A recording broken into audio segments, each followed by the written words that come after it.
The Millionaire Fastlane est l'un des livres les plus vendus de M.J. DeMarco qui affirme que l'on peut devenir riche rapidement.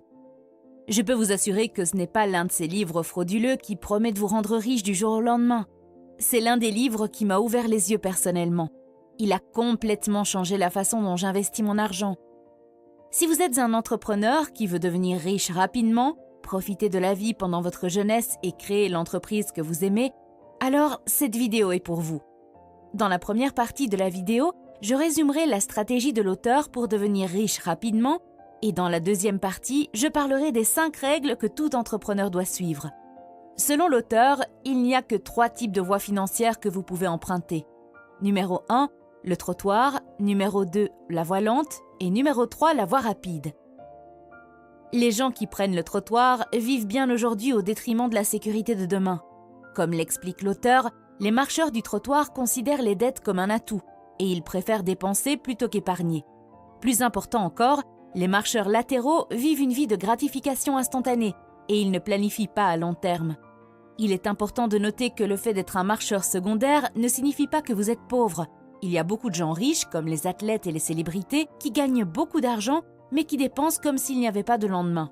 Le deuxième type de voie financière que la plupart des gens choisissent de suivre est appelé la voie lente. Les slow laners se sacrifient aujourd'hui pour être mieux à l'avenir et c'est le contraire du trottoir. C'est aussi un autre mauvais choix car on profite mieux de la richesse quand on est jeune et en bonne santé et non après des décennies de travail de suceur d'âme. Les slow laners sacrifient leur journée du lundi au vendredi pour pouvoir profiter du week-end. C'est comme échanger 5 $ contre 2 $. Un autre problème avec la voie lente est qu'ils espèrent que leur investissement à long terme et les intérêts composés les rendront riches. Mais les intérêts composés font le plus gros du travail à la fin de la période d'attente. Lorsque vous regardez le graphique qui montre qu'un investissement de 10 000 $ avec 15% d'intérêt rapportera 2,6 millions de dollars en 40 ans, cela semble formidable. Cependant, ce que la plupart des slow laners ne réalisent jamais, c'est que votre investissement est de 662 000 $ en 30 ans et de 163 000 $ en 20 ans. Ce qui signifie qu'une énorme partie de l'argent est accumulée dans la dernière décennie alors que vous êtes déjà très vieux.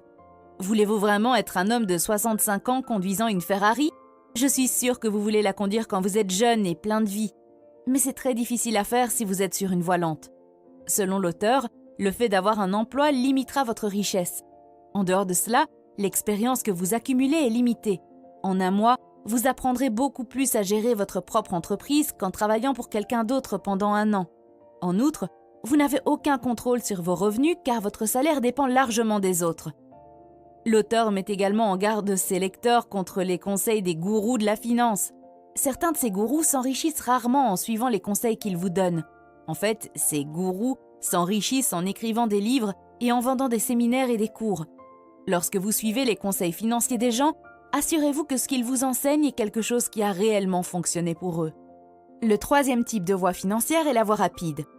La voie rapide est une route qui permet de faire des affaires, de créer des entreprises et de se constituer rapidement une richesse. Parmi les exemples de la voie rapide, on peut citer une entreprise que l'on crée, une innovation que l'on fait, un logiciel que l'on construit, des systèmes que l'on crée, etc.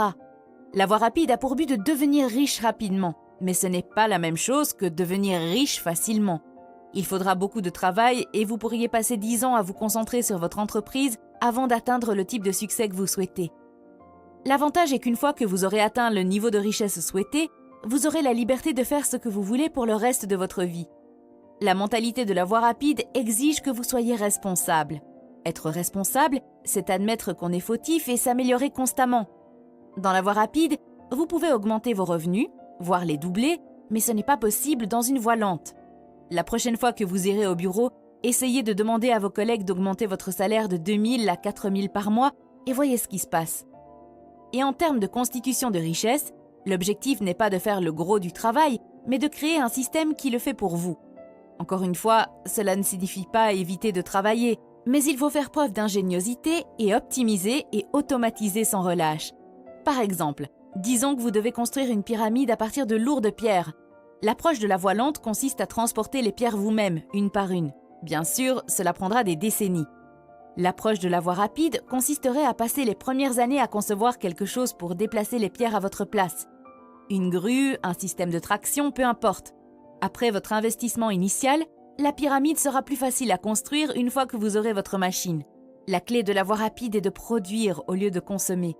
Au lieu d'acheter des produits à la télévision, vendez les produits. Au lieu de creuser pour trouver de l'or, vendez les pelles. Au lieu de chercher un emploi, soyez un employeur et embauchez pour des emplois. Lorsque vous passerez du rôle du consommateur à celui de producteur, vous rejoindrez la voie rapide pour créer rapidement de la richesse. Vous pouvez penser que les riches sont cupides, mais en réalité, les pauvres sont cupides. Si vous réfléchissez un peu, vous verrez que pour être riche, vous devez aider les autres. Vous devez leur rendre quelque chose. Vous devez construire quelque chose pour les autres. Vous devez améliorer quelque chose dans la société. Vous devez produire quelque chose. Vous devez investir quelque chose. Ce sont les pauvres qui sont avides parce qu'ils ne produisent que pour eux-mêmes et pensent à eux-mêmes.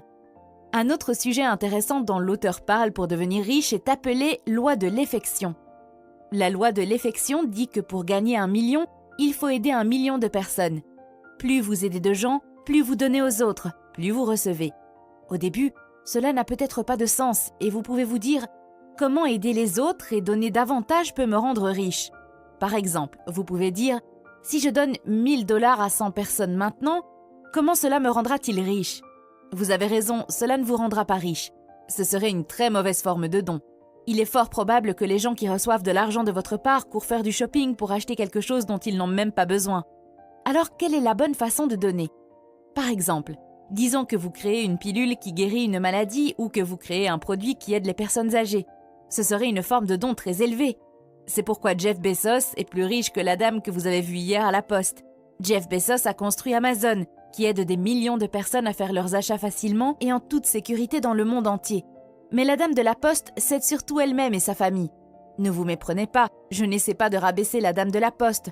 Si cette dame veut s'aider elle-même et aider sa famille, il n'y a rien de mal à cela. Mais selon la loi de l'effection, elle ne sera pas riche parce qu'elle n'a pas d'impact et ne change pas la vie de nombreuses personnes de manière positive. Dans la deuxième partie du livre, l'auteur parle de 5 règles auxquelles vous devez obéir si vous voulez construire une entreprise prospère. Vous pouvez également vous en servir comme liste de contrôle pour les entreprises existantes afin de vérifier la solidité des fondations de votre entreprise. Si vous étudiez une entreprise prospère, 9 fois sur 10, vous constaterez qu'elle respecte ces 5 règles. La première règle est le besoin.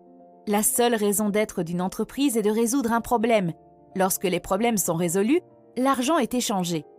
Si vous résolvez des problèmes, facilitez les choses, supprimez des désagréments, fournissez un meilleur service, satisfaites des désirs et des envies, vous avez respecté la règle du besoin. Vous pensez qu'une chose aussi simple serait si évidente. Malheureusement, ce n'est pas le cas. Aujourd'hui, la grande idée entrepreneuriale est de faire ce que vous aimez et de suivre votre passion comme si le marché s'en souciait. Le marché ne s'en soucie pas. Si vous avez ce que je veux, vous obtenez mon argent. Les passions, les amours et vos rêves de posséder une Lamborghini n'ont absolument aucune importance. S'il y a 10 000 entraîneurs personnels qui font ce qu'ils aiment, mais que seulement 10 personnes exigent une formation, vous pensez que la passion va payer les factures? La deuxième règle est la règle d'entrée. La règle d'entrée demande s'il est facile ou difficile de se lancer dans les affaires. Si quelqu'un de la rue peut démarrer l'entreprise, vous êtes accepté. Alors, vous enfreignez la règle d'entrée.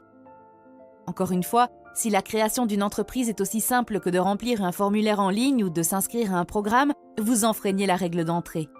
L'essence même de l'esprit d'entreprise est la résolution de problèmes, et le problème que vous résolvez doit comporter un élément de difficulté. La difficulté est en fait l'opportunité.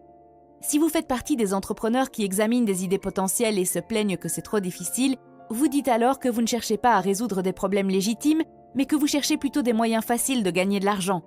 Le premier crée des millionnaires, le second crée des poursuiveurs d'argent. La troisième règle est le contrôle. La règle du contrôle est comme le terrain dans lequel vous construisez votre entreprise. Ce terrain vous appartient-il ou est-il loué ou contrôlé par quelqu'un d'autre? Une personne ou une entreprise peut-elle soudainement tirer le tapis sous vos pieds et provoquer une catastrophe commerciale? Un jour, vous gagnez 10 000 $ et le lendemain, ce n'est plus rien. Si 100% de vos clients proviennent d'une recherche gratuite sur Google, vous violez la règle du contrôle. Une modification de l'algorithme de Google peut tuer votre entreprise. Si 99% de vos ventes de produits proviennent d'une seule plateforme, vous enfreignez la règle de contrôle. YouTube peut vous virer de sa plateforme sans grande explication.